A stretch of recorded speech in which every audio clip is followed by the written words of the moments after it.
धीरज sir commerce classes में आपका एक बार फिर से हार्दिक स्वागत है।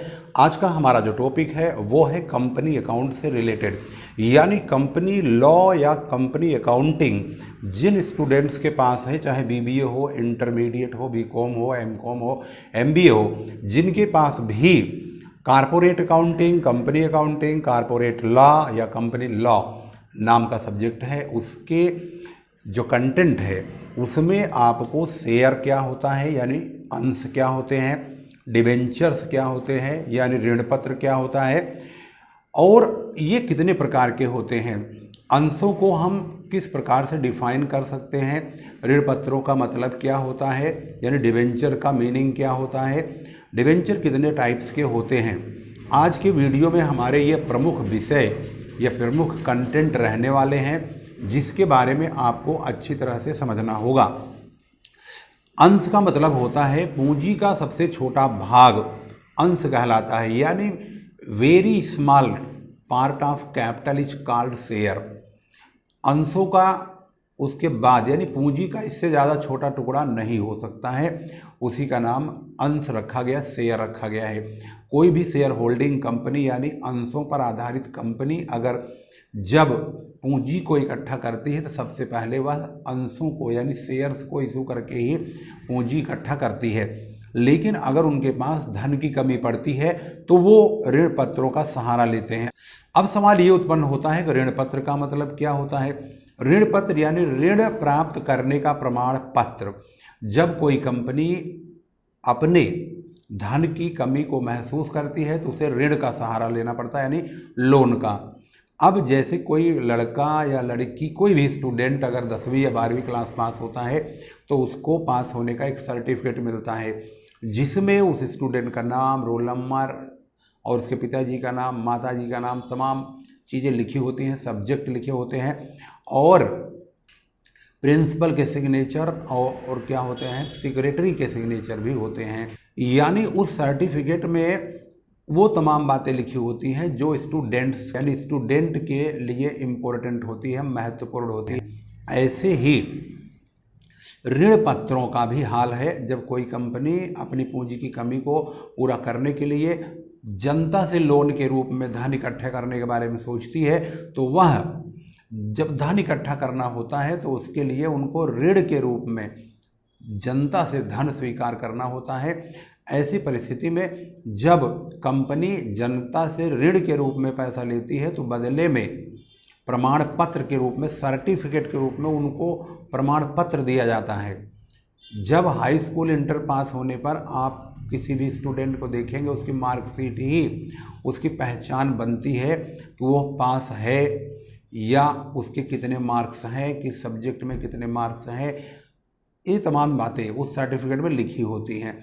ऐसे ही जब कोई कंपनी ऋण के रूप में धन जनता से लेती है तो बदले में प्रमाण पत्र देती है जिसमें ऋण मतलब जो व्यक्ति ऋण देता है उसका नाम, उसको कितने प्रतिशत ब्याज प्राप्त होगा ये भी लिखा होता है, वह पैसा कितने दिन के बाद कंपनी उसको वापस करेगी यानी उसका रेडीमेबल जो पीरियड होता है वो भी लिखा होता है, और कितने ऋण पत्र या कितनी राशि का वो ऋण पत्र है ये भी लिखा होगा। कंपनी के जो भी अथॉराइज्ड पर्सन होगा उसके सिग्नेचर होंगे, कंपनी का स्टाम्प लगा होगा और उस व्यक्ति का भी नाम सबसे ऊपर लिखा होगा जिसको यह ऋण पत्र निर्गमित किया जाएगा। इसका मतलब ये जो सर्टिफिकेट है यही इस बात का प्रमाण पत्र होता है कि अमुक व्यक्ति ने इस कंपनी में ऋण के रूप में पैसा दिया हुआ है और इसको इस निश्चित दर से ब्याज प्राप्त होगा। यही है ऋण पत्र। जिस व्यक्ति के पास ऋण पत्र होता है उसे ऋण पत्रधारी कहते हैं। जिसके पास अंश पत्र होता है यानी शेयर्स होते हैं उसको हम शेयर होल्डर कहते हैं यानी अंशधारी कहते हैं। तो इसका मतलब है शेयर सर्टिफिकेट जिसके पास है, अंश प्रमाण पत्र वो तो शेयर होल्डर हो गया, जिसके पास डिबेंचर सर्टिफिकेट है वह ऋण पत्रधारी हो गया। इस प्रकार से अंशों और ऋण पत्रों के बारे में हमने यहाँ पर जिक्र कर लिया है। अब बात करते हैं ऋण पत्र कितने प्रकार का होता है। ज़्यादातर ये क्वेश्चन जरूर आता है कि ऋण पत्रों के प्रकार बताइए, टाइप्स ऑफ डिबेंचर्स यानी डिबेंचर कितने भागों में बटा हुआ है। इसके लिए आपको ध्यान देना होगा। ये 5-6 प्रकार का होता है।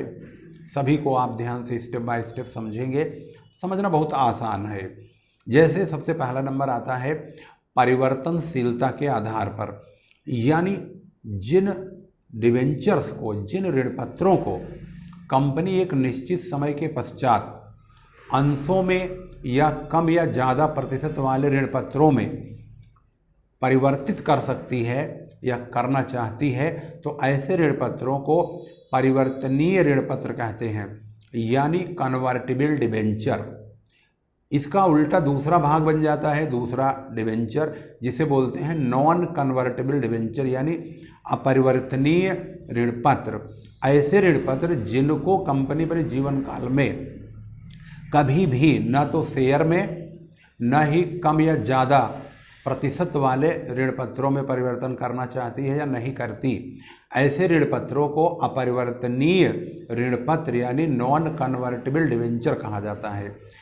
इसका तीसरा नाम यानी तीसरे प्रकार का जो डिबेंचर है वो है रेडीमेबल बेस, यानी कि शोधनीयता के आधार पर, यानी डिबेंचर एक तो हो गया रेडीमेबल डिबेंचर यानी शोधनीय ऋण पत्र। ऐसे ऋण पत्र जिसका भुगतान कंपनी अपने जीवन काल में कभी भी या एक निश्चित समय पर वापस कर सकती है, ऐसे ऋण पत्रों को शोधनीय ऋण पत्र कहा जाता है। जिन ऋण पत्रों को, अब इसका दूसरा भाग क्या होगा चौथे प्रकार का, अशोधनीय यानी अशोध्य ऋण पत्र, नॉन रेडीमेबल डिबेंचर या इरेडीमेबल डिबेंचर। ऐसे ऋण पत्र जिनका भुगतान कंपनी अपने जीवन काल में कभी भी वापस नहीं करेगी, यानी ऐसे ऋण पत्रों का पैसा कंपनी अपने लाइफ टाइम में कभी वापस नहीं करती है, तो ऐसे ऋण पत्रों को अशोधनीय ऋण पत्र यानी नॉन रेडीमेबल डिबेंचर कहा जाता है। हमने शोधनीय, अशोधनीय यानी redeemable, irredeemable, convertible, non convertible यानी कि 4 प्रकार के डिबेंचरों को हमने समझ लिया। अब आता है मॉर्टगेज डिबेंचर, जिसे मॉर्गेज डिबेंचर यानी बंधक ऋण पत्र कहते हैं। ऐसे ऋण पत्र जिनके पीछे कंपनी ऋण पत्रों को निर्गमित करने से पहले कुछ संपत्तियां सुरक्षित बंधक के रूप में रख लेती है, तो ऐसे ऋण पत्रों की सुरक्षा बढ़ जाती है। इसे सुरक्षित ऋण पत्र भी कहा जाता है। ऐसे ऋण पत्रों को जब कंपनी निर्गमित करती है तो इन ऋण पत्रों को यानी इन डिबेंचर्स के पीछे ये संपत्तियां सिक्योरिटी का काम करती हैं, यानी अगर कभी फ्यूचर में इन ऋण पत्रधारियों का पैसा खतरे में नज़र आता है तो ये उन्हीं संपत्तियों को बेच करके अपना पैसा ले सकते हैं डिबेंचर होल्डर, जिन संपत्तियों को सुरक्षित बंधक के रूप में कंपनी ने अपने पास रखा हुआ है। इसके बाद एक डिबेंचर और आता है, उसका नाम है पंजीकृत डिबेंचर यानी ऋण पत्र, जिसे कहते हैं रजिस्टर्ड डिबेंचर। ऐसे ऋण पत्रों का पूरा यानी संपूर्ण लेखा जोखा हिसाब किताब सभी के सभी कंपनी के पास मौजूद होती है, कंपनी के रजिस्टर में दर्ज होता है। ऐसे ऋण पत्रों को रजिस्टर्ड या पंजीकृत ऋण पत्र कहा जाता है। इसके बाद अगला प्रकार है इसका वाहक ऋण पत्र। इस प्रकार के ऋण पत्रों का भुगतान कंपनी अपने जीवन काल में करे या ना करे, लेकिन इसमें एक खास बात होती है जिसकी वजह से हम इसको वाहक यानी बियरर डिबेंचर कहते हैं। यानी यह डिबेंचर यानी यह ऋण पत्र जिस व्यक्ति के पास होता है वही उसका स्वामी कहलाता है, वही उसका मालिक हो जाता है। जैसे भी जेब में से 10 रुपये निकल जाए तो निकल करके अब हम आगे बढ़ गए, 10 रुपया नीचे गिर गया है, कोई आया उठा कर ले गया, जाकर अपना समोसा खा गया, कुछ भी खा गया, खर्च कर लिया उसने, तो वह उसका अधिकार बन गया, क्योंकि वह जो प्राप्त करेगा जिसके पास वो 10 रुपया पहुँचेगा वही उसका मालिक हो गया। ऐसे ही ऋण पत्र जो वाहक ऋण पत्र है बियरर डिबेंचर, यह भी जिसके पास जाएगा उसी को वह व्यक्ति उस डिबेंचर का मालिक बन जाएगा। यानी अगर मुझे मिल गया, किसी और का है, बेशक किसी और का, लेकिन मैं मालिक बन जाऊंगा, क्योंकि उस पर किसी का नाम वाम अंकित नहीं होता, उसमें सिर्फ ब्याज का कूपन लगा होता है। वह ब्याज का कूपन जो व्यक्ति कंपनी के ऑफिस में दिखाएगा उसी को ही ब्याज कंपनी चुका देगी। इसका मतलब है वाहक ऋण पत्र एक ऐसा ऋण पत्र है जिसके पास जाएगा वही उसका मालिक हो जाएगा। इसका कोई रजिस्ट्रेशन, रजिस्टर्ड लेखा जोखा हिसाब किताब कंपनी नहीं रखती है। सिर्फ उसके कूपन को दिखा करके उसका ब्याज उस वाहक को, उस व्यक्ति को मिल जाएगा जो उसको प्रेजेंट करेगा।